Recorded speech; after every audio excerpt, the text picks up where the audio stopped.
March 22 சனிக்கிழமை 2025. புனித லூக்கா எழுதிய சுவிசேஷம் 15ஆம் அதிகாரம், திருவசனங்கள் 1-3 வரை மற்றும் 11-32. விளையாடி அழிந்த மகன் உவமையில் இளைய மகன் தனது செல்வத்தை வீணாக செலவழித்து பசியோடு திரும்பி வருகிறான். அன்பான தந்தை அவனை மகிழ்ச்சியுடன் வரவேற்கிறார். ஆனால் மூத்த மகன் இந்த இரக்கத்தை ஏற்க மறுக்கிறான்.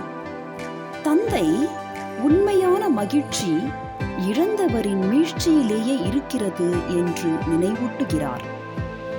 இது தேவனுடைய அளவற்ற இரக்கத்தையும் மன்னிப்பையும் பிரதிபலிக்கிறது.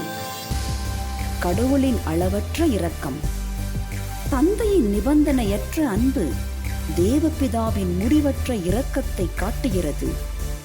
எவ்வளவு தொலைவில் சென்றிருந்தாலும் நாம் மனம் மாறினால் அவர் எப்போதும் நம்மை வரவேற்க தயாராக இருக்கிறார். மனம் மாறுதல் மற்றும் மீட்பு.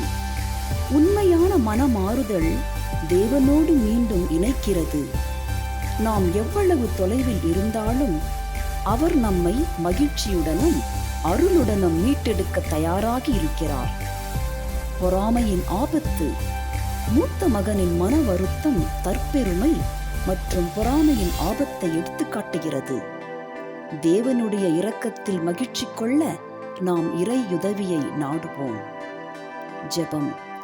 என் ஆண்டவராகிய இயேசுவே, நான் உம்மை நேசிக்கிறேன்.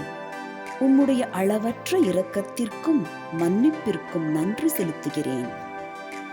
பணிவுடன் உம்மிடம் திரும்பவும் பிறர் மீளும் போது மகிழ்ச்சி அடையவும் எனக்கு அருள் கொடுப்பீராக. ஆமென்.